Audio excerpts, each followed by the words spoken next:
তখনও স্কুলের গণ্ডি পার হইনি। বাবা রংপুর থেকে নোয়াখালীতে বদলি হয়েছেন। স্কুল জীবনের বন্ধুত্ব খুবই প্রগাঢ় হয়। বুকে কষ্ট নিয়ে এখানকার বন্ধুদের ছেড়ে যাচ্ছি।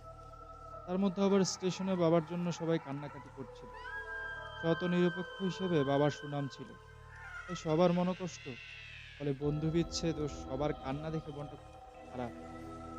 যথারীতি যখন নোয়াখালী সোনাপুরে পৌঁছালাম, তখন অভ্যর্থনার জন্য লোক সমাবেশ, মালা দিয়ে বরণ।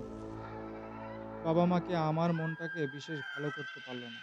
সোনাপুরেই জেলার সব বড় অফিসারদের বাংলো, ইসি, এসপি, জেলা জজ, সিভিল সার্জন সবারই বাংলো। মাঝখানে শান বাঁধানো ঘাটের দিঘি।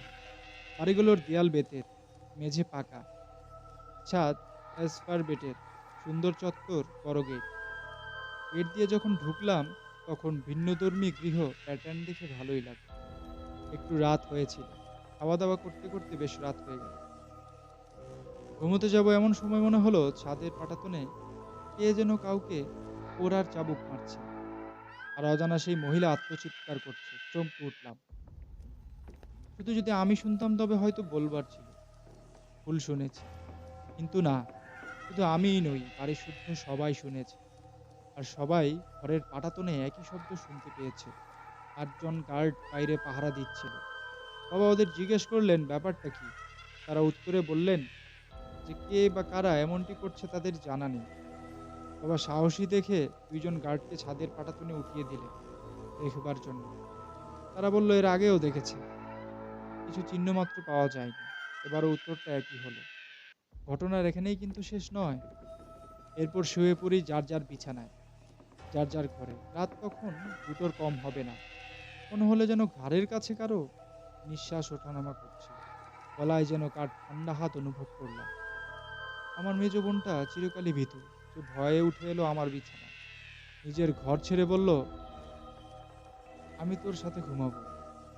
আমি বুঝলাম সে কেন এই প্রস্তাব দিল। ওকে বুঝতে দিলাম না তা। বললাম, বেশ থাকো তুমি। কত দোয়া দুরুদ আমার জানা ছিল তা পড়ে বুকে ফু দিয়ে ঘুমিয়ে গেলাম। সকাল হলো। নামাজ পড়ে দেখলাম মা উঠান পেরিয়ে রান্নাঘরের দিকে যাচ্ছে। বাবুর্চি চাচা অনেক আগেই এসে গেছেন। ছোট আপা অর্থাৎ আমার মেজ বোন অঘরে ঘুমাচ্ছে। মাকে কিছু বললাম না। এভাবে কিছুদিন কেটে গেল। একই ঘটনা বলা যায় প্রায় প্রতিদিনই ঘটতে লাগলো। একদিন রাতে এমনটি ঘটবার সময় মনে হলো কে যেন ঠান্ডা হাত দিয়ে গলার চিকন হাড়টা খুলে নিল। রাতের বেলায় বিছানা ছেড়ে উঠে দেখার চেষ্টা করলাম না। তবে মনে মনে বুঝলাম বাংলোর বাইরে ৮ জন গার্ড পাহারা দিচ্ছে, সুতরাং চোর ঢুকেছে এ কথা কোনো মতে বিশ্বাস করা যায় না। সকালে আজানের শব্দে ঘুম ভেঙে গেল। বিছানা থেকে পা নামাতেই মনে হলো কিসে যেন পা ঠেকলো। নিচে চেয়ে দেখি কার্পেটের উপর আমাদের দু বোনের গলার চিকন হাড় দুটো পড়ে আছে। অল্প বয়স, তার উপর এমন অস্বাভাবিক ঘটনা। অস্বস্তি যে লাগেনি তখন, এমন কথা স্বীকার না করলে মিথ্যা বলাই হবে। তাই প্রথম থেকে শুরু করে এদিন যা ঘটলো মাকে সবিস্তারে বললাম। ছোট আপা বললে, হয়তো মা মনে করতেন তার মনের ভুল। ভীতু তো। আমি বলায় মা বললেন, দেখি কি করা যায়। এভাবে কয়েক মাস কেটে গেল। এর মধ্যেও কোনো ঘটনা বিক্ষিপ্তভাবে ঘটেছে। এর মধ্যে আমার বাবুর্চি চাচার সাথে বেশ ভাব হয়ে গেছে। বাবুর্চি চাচাকে আমি প্রতি রাতে ঘটনা বলি। উনি মাথা নেড়ে বলেন, হ্যাঁ বাবুরা, এসবই সত্যি। এরকম ঘটনা সবই এখানে ঘটে। তখনও আমি বুঝিনি আরো একটা অদ্ভুত ঘটনা ঘটতে চলেছে। তখন শীত এসে গেছে। নানি এসেছেন তার একমাত্র মেয়ে জামাইকে দেখতে। বাবার ছোটবেলায় তার মা মারা গিয়েছিলেন বলে নানিকে খুবই ভালোবাসতেন। সে যাই হোক, পরের দিন বাবা গেলেন ট্যুরে বেগমগঞ্জ। যদিও আমি সাধারণত বাবা কোথাও গেলে সঙ্গ ছাড়ি না। কিন্তু এবার যেহেতু নানি এসেছেন সেহেতু গেলাম না। শীতের দিন হলেও সন্ধ্যা থেকে একটু টিপটিপ বৃষ্টি আর বাতাস বইতে শুরু করলো। নানি হঠাৎই অসুস্থ হয়ে পড়েছেন। রাত ১০টা পার হয়ে গেছে। বাবা বাসায় নেই। শীতের রাত, তখনও টেলিভিশন চালু হয়নি। সবাই যার যার ঘরে শুয়ে পড়েছে, আর বোধহয় ঘুমিয়েও পড়েছে। আশ্চর্য হচ্ছে সেদিন ছোট আপা, মা, নানি সবাই অসুস্থ। আয়াকেও ঘুমোতে পাঠিয়ে দিয়েছি। যদিও সে যেতে চাইছিল না। আমি একটা রহস্য গল্পের বই নিয়ে পড়তে বসলাম। নামটা আজ মনে করতে পারছি না। মা বলতেন যে গল্পের বই না পড়লে অনেক কিছুই জানা যায় না, ভাষাও শেখা যায় না। ফলে ছোট থেকেই গল্পের বই পড়ার অভ্যাসটা রপ্ত করে ফেলেছিলাম। সে অভ্যাসটা আজও থেকে গেছে। সজাগ থাকার জন্য বই পড়া শুরু করলাম। কান সজাগ। বেশ রাত তখন। মনে হচ্ছিল নানি যেন ডাকছেন। উঠে গেলাম তার কাছে। গিয়ে দেখি তিনি অঘরে ঘুমাচ্ছেন। ভাবলাম কানের ভুল। নানির ঘর থেকে ফিরে আসতে যাচ্ছি। এবার মনে হলো মা ডাকছেন আমাকে। তাড়াতাড়ি গেলাম মার ঘরে। কিন্তু দেখি তিনিও ঘুমোচ্ছেন অঘরে। ভাবলাম ভুল শুনেছি। আবারও ফিরে এসে বিছানায় বসতে যাব, মনে হলো ছোট আপা ডাকছে। তড়িঘড়ি করে তার ঘরের দিকে দ্রুত পায়ে এগুলাম। বসা আর হলো না। অবাক কাণ্ড! দেখি সেও ঘুমাচ্ছে। এই শীত রাতে আমার ঘাম ঝরতে লাগলো। এ হতে পারে না। এতবার আমি কানে ভুল শুনলাম। তা কি করে হয়? এটা একটা অস্বাভাবিক ঘটনা। এ কথা মনে হতেই বুকের ভেতরটা কেমন শিরশির করে উঠল। মুরব্বিদের বলতে শুনেছি এরকম অবস্থায় ভয় পেলেই ক্ষতি। ওই অবস্থায় মনে হলো যতই অস্বাভাবিক ঘটনা হোক না কেন, ভয় পেলে চলবে না। তবে মনে যাই বলি না কেন, এটা কেমন জানি এক অস্বস্তিকর অবস্থা। কিছুতেই কাটিয়ে উঠতে পারছি না এই আবেশটা। তখনও জানি না আমার জন্য আরো কি ভয়ংকর ঘটনা অপেক্ষা করছিল। মার আঁচল ধরে ঘুরতে মার মুখে মুখে শুনে আয়াতুল কুরসি মুখস্থ করে ফেলেছিলাম। মনে হলো ভাগ্যিস শিখেছিলাম। এর গুণ আর মাহাত্ম্য এমন যে কোনো দুষ্ট অশুভ কিছু কাছে ভিড়তে পারবে না। পুরোটা পরে বুকে ফু দিলাম। মনে সাহস বাড়ল। নিজের ঘরে গিয়ে মনে হলো আমি খুবই ক্লান্ত, বসে থাকতে পারছি না। একটু টান হয়ে নিই, এই চিন্তা করে লেপের ভেতরে ঢুকে গেলাম। বারবার উঠতে হতে পারে ভেবে মশারি টাঙাই। খানিক পরেই মনে হলো কে যেন আমার পায়ের কাছে বসল। মনে হলেও উড়িয়ে দিলাম। সবাই অসুস্থ, বাইরে গার্ড, সব দরজা বন্ধ। কেমন করে কেই বা ঢুকবে বাড়ির ভিতর? একথা বলে মনে মনে লেপ দিয়ে ঢাকা মুখ আর খুললাম না। তবে মনের ভেতর থেকে কিন্তু কিছুতেই এই চিন্তা সরাতে পারলাম না। কেউ নিশ্চয়ই বসে আছে পায়ের কাছটায়। এটাই বারবার মনে হতে লাগলো। ঠিক তাই।